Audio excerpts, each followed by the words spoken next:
Hi hello it's Reshma Unnikrishnan.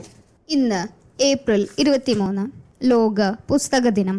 ഭ്രാന്തിനും ആത്മഹത്യക്കുമിടയിലെ നൂൽപാലത്തിലൂടെ ഞാൻ നടന്ന ഒരു കാലമത്രയും എനിക്ക് പിടിക്കാൻ ബലമുള്ള കൈവരികൾ തന്നത് പുസ്തകങ്ങളാണ്. ഞാൻ എവിടെയോ വായിച്ച വരികളാണിവ. എനിക്ക് അർത്ഥമുള്ളതായി തോന്നിയ വരികളും. നമ്മുടെ ഒരു മനുഷ്യായുസ്സിൽ പല സ്ഥലങ്ങൾ സന്ദർശിക്കാനും വേഷപ്പകർച്ചകൾ ചെയ്യാനും ഒന്നിനും ഏതിനും ഒരു പരിധിയുമില്ലാതെ നമ്മളെ നമ്മളിൽ നിന്നും മോചിപ്പിക്കാൻ കഴിവുള്ളവയാണ് പുസ്തകങ്ങൾ. ഏത് ജോണറിൽപ്പെട്ട പുസ്തകങ്ങളാവട്ടെ, നമ്മൾ അത് വായിക്കുമ്പോൾ ഒരു മായാലോകത്തിലേക്ക് എത്തിപ്പെടുമെന്നുള്ളതാണ് വാസ്തവം. എല്ലാ വർഷവും ഏപ്രിൽ 23 ലോക പുസ്തക ദിനമായി ആചരിക്കുന്നത്.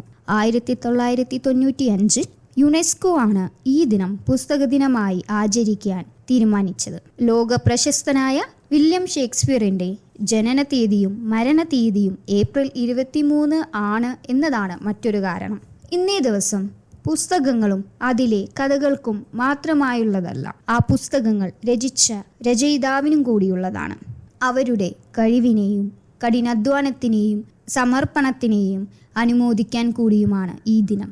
ഓരോ രചയിതാവും അവരുടെ ഹൃദയവും ആത്മാവും പകർന്നാണ് അവർ ഓരോ പുസ്തകങ്ങൾ നമ്മളിലേക്ക് എത്തിക്കുന്നത്. അങ്ങനെ ആയതുകൊണ്ട് മാത്രമാണ് നമ്മുടെ ഹൃദയങ്ങളിൽ ആ കഥകൾ എക്കാലവും കുടികൊള്ളുന്നത്. ഈ ഒരു ദിവസം നമുക്ക് എങ്ങനെയൊക്കെ ആഘോഷിക്കാം. സാധ്യതകൾ അനന്തമായി തന്നെ ഉണ്ട്. അടുത്തുള്ളൊരു ബുക്ക് സ്റ്റോറിൽ സന്ദർശിക്കാം. പുതിയ ഇഷ്ടപ്പെട്ട രചയിതാവിനെ തിരഞ്ഞെടുത്തിട്ടാകാം. അതുമല്ലെങ്കിൽ അടുത്തു വായിച്ച ഒരു പുസ്തകത്തെ പറ്റി ചർച്ച ചെയ്യുകയും ചെയ്യാം. അതും പോരെങ്കിൽ പുതിയ പുസ്തകത്തിൻ്റെ മായാലോകത്തേക്ക് സ്വയം ഒന്ന് പറക്കാം. നമുക്ക് എല്ലാ ദിവസവും പുസ്തക ദിനം ആണെങ്കിൽ കൂടിയും പുസ്തകങ്ങളെ ജീവനേക്കാട്ടിൽ കൂടുതൽ പ്രണയിക്കുന്ന ഓരോരുത്തർക്കും ഇന്നത്തെ ദിവസം വിലപ്പെട്ടത് തന്നെയാണ്. അതവരുടെ ദിനമാണ്. വായനയുടെ സന്തോഷം ഉൾക്കൊണ്ട് കഥകൾ പങ്കുവെച്ചുകൊണ്ട് പുസ്തക സ്നേഹം ലോകത്തിൻ്റെ എല്ലാ ഭാഗങ്ങളിലേക്കും പടർത്തി നമുക്ക് പുസ്തക ദിനം ആഘോഷിക്കാം. ഒരു നല്ല പുസ്തക ദിനം നേരുന്നു.